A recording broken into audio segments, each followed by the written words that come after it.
Meron din po sa mukha, Meron pero din. more on dito rin lower po. extremities po. At saka sa braso daw, Apo, sa sabi may ni braso. Kenneth. Tsaka nagsulputan ang maraming mga rashes. So, hindi siya nakita dun sa pagtotourniquet, Opo. pero just the same, dengue pa rin, Yes, no? Late bloomer yung kanyang dengue, Opo. no? So, positive na, dengue na nga. Yes po. Ano ang remedyo ng ospital? In-IV siya. Yes po, nilagyan siya ng IV, tapos kumbaga monitoring po siya nung time na yun. Oh, and that was the time na sinabi mo sa akin na na-hospital na si po, Kenneth. yun po nung Kaya ang ginawa ko po, para mapabilis, pinadalhan ko si Connie ng 10 bote lang, no? ng Ng tawa-tawa. tawa-tawa tonic galing sa main office ng Healing Galing. At paano mo nakumbinsi si Kenneth na inumin yung tawa-tawa? Sabi ko po sa kanya, ang ginawa namin, syempre bawal po sa hospital yung ganon. So ang ginagawa namin, nililipat namin sa baso, tapos pinapa-istro ko. So, parang tubig lang. Yes. Wala po silang alam na tawa-tawa na yung pinaiinom ko kay Kenneth. Oh, okay. At dahil mababa ang platelet count ni Kenneth that time, no? Nung una mong ininom ang yung tawa-tawa tonic natin, anong lasa, Kenneth? Nung una pong inom ko nung tawa-tawa, mapait po talaga. Para rin po yung serpentina. Pero nung medyo... Sobrang pait ba? Di naman po ganong kalala. Pero medyo mapait po kumbaga sa tubig or kung ano man. Tapos nung mga nakakailang bote na po ako, mga 4, 5, doon na po unti-unti nawawala yung pait. Tapos hanggang sa tumagal na po, mga 7 days ko na po take yung tawa-tawa tonic. Nagiging tubig na rin po. Ang lasa niya. Oo. So, ibig sabihin, gumagaling ka na. Apo. Nagbabalanse na yung platelet count, no? At sa ospital, wala namang ibang pinainom kay Kenneth. Wala naman po. Kumbaga, monitoring lang po sila kung meron magbi-bleed or anything. Yon. Pero nag-bleed ba si Kenneth? Hindi po, Hindi hindi po. po. Ay, hindi naranasan ni Kenneth yon. Hindi po. At after ng 7 days, 8 days, na-discharge na. Discharge na. Okay. So, kung tutuusin mo, Connie, mabilis din ang pagkaka-discharge kay Kenneth, no, sa ospital dahil sa pag-inom niya ng tawa-tawa tonic, tumaas na yung platelet count niya. Opo. At hindi pa umabot sa 10, mga 5 Apo. bottles pa lang, sabi ni Kenneth, nawala na yung pait na nalalasahan, no? Dahil sa pag-inom ng tawa-tawa tonic. Ganun po kasi ang nangyayari, mga kapatid, no? Sa simula, kapag mababa ang platelet count ng pasyente, pag uminom po nung tawa-tawa, sa Healing Galing main office ay dinidistill po natin yon. Kaya tawa-tawa tonic ang tawag natin. Pero sa mga bahay po, sa tamang preparasyon, sa tamang sukat, ay nilalaga po ang tawa-tawa at ipinaiinom. Pareho rin po ang lasa, no? Yung pinakuluan at yung dinistill, no? Mapait or mapakla o yung iba lasa daw kalawang sa simula habang may mababang platelet count pa ang pasyente. Pero katulad po ni Kenneth, habang tumataas ang platelet count at nag-i-improve ang kanyang immune system, ay nawawala na po yung mapait na lasa, no, ng tawa-tawa. At after 8 days, dinischarge na. Hindi pa nagtaka yung mga nasa ospital. Nagtaka po sila actually po kasi sabi nila bakit daw po biglang tumaas. Bumababa ng how low ang pagbaba ng bumaba po platelet siya ng count? below 100, mga nasa 80 plus po yun. Tapos nung nakainom na siya ng mga after 4-5 bottles, bumalik din po, unti-unti yun. Siyempre, gradual po yung pagbalik. Tapos bukod po doon, pinatake ko rin si Kenneth o yung healing food na tinatawag natin ngayon. Ayun.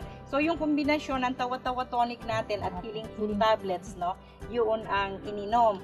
At ano sinabi mo nung nagtaka sila? Bakit ang bilis tumaas ang platelet count? Sabi ko, siguro meron ang ginagawa po kasi namin, hindi namin sinasabi talagang tawa-tawa. Sinasabi ko, pinainom lang po namin sila ng, kumbaga, liquid, more liquid lang po binibigyan natin. Sinabi mo, hinihydrate mo lang. Hinihydrate ko lang, hydrating po ang ginagawa. Oh, okay. So, ganun po ang naging kondisyon ni Kenneth.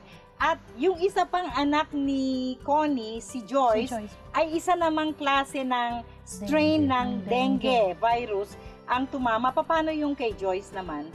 Kay Joyce naman po, siya yung klase po na pag tinornicate, lumalabas po agad yung symptoms. Ayun. So, mabilis mong ma-diagnose na dengue pala yun. Okay. Pero nag-bleed ba si Joyce? Wala po. Siya po yung type na sumasakit ang ulo, sumasakit ang tiyan, tapos humahapdi yung tiyan niya, and then persistent din po yung fever. Ganun. Dahil mas panganay si Joyce at hindi ka pa yata naturopathic practitioner noon. Nung si Joyce ang nagka-dengue, ano ang solusyon na binigay mo doon sa kondisyon ni Joyce noon? Yun po, binigyan lang namin more hydrating diet din po yun. Kasi gano'n, hindi rin namin, ka na nun, siya po, hindi namin siya kinonfine. Kasi yung father niya, sabi ayaw niyang pa-confine yung anak namin. So more on hydration. Parang ang pakain namin, laging puro masasabaw na pagkain, puro ganun lang. Tapos walang mga mantika kasi hindi siya pwedeng bigyan. Then more on water intake po. Water ng water. Kasi parang nauuhaw po sila palagi. Palagi parang natutuyo ang lalamunan, no? Gaano katagal yung dengue condition na yun kay Joyce? Yung kay Joyce po, umabot po ng 5 to 1 week lang, ma'am. Okay, 5 days to 1 week. 5 days to 1 week, apo. Ayun. Mas maikli kumpara kay Kenneth kasi yung strain ng virus ng dengue na tumama kay Joyce ay hindi kasintindi nung kay Kenneth. Po. Ayun. Mas malala po yung kay Ken. Oo. At sinasabi po mga kapatid na may 4 na strains ng dengue virus. So kung si Kenneth po ay nakaranas na ng isa, pwede pa siya magkaroon ng 3 ulit ng dengue, no? Pero kung maiiwasan po natin ang pagpunta dun sa mga lugar na may mga lamok na may dengue virus, carrier ng dengue virus, hindi na po natin kailangan maranasan lahat ng strains na ito ng dengue, no? Yung dengue virus na yan na napakatagal bago ma-diagnose na dengue nga kasi magkakaiba po ang symptoms nito.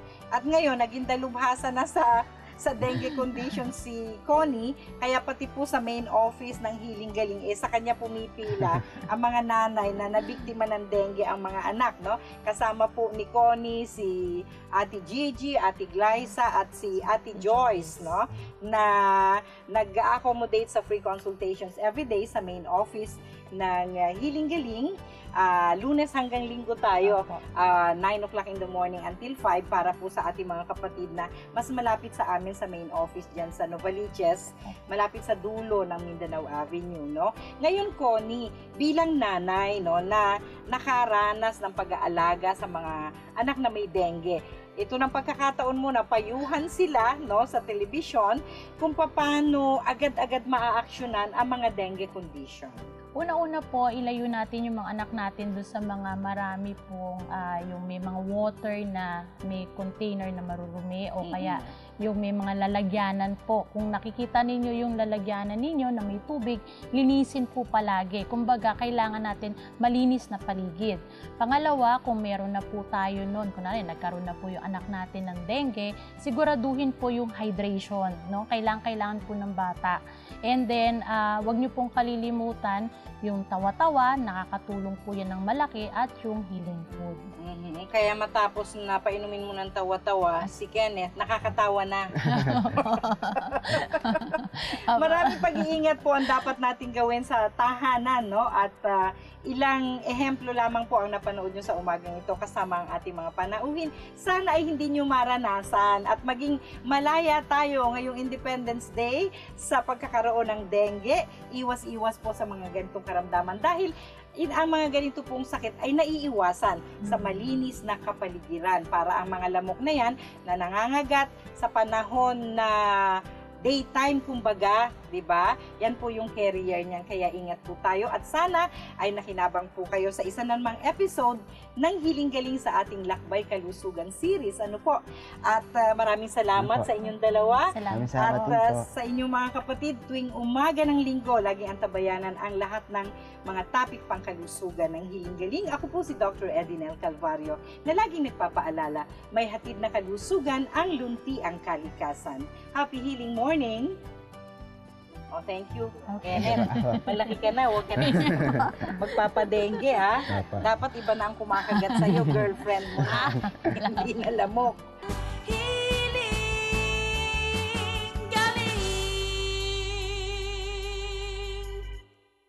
Ito po ang tinatawag na varicocele o yung pamamaga, chef, ito nung ugat sa scrotum. Ito po ang pangunahing sanhi ng male infertility, dahilan ng hindi pagkakaroon ng anak. At ayon sa mga pag-aaral, 15 out of 100 men ang nakakaranas nito, chef.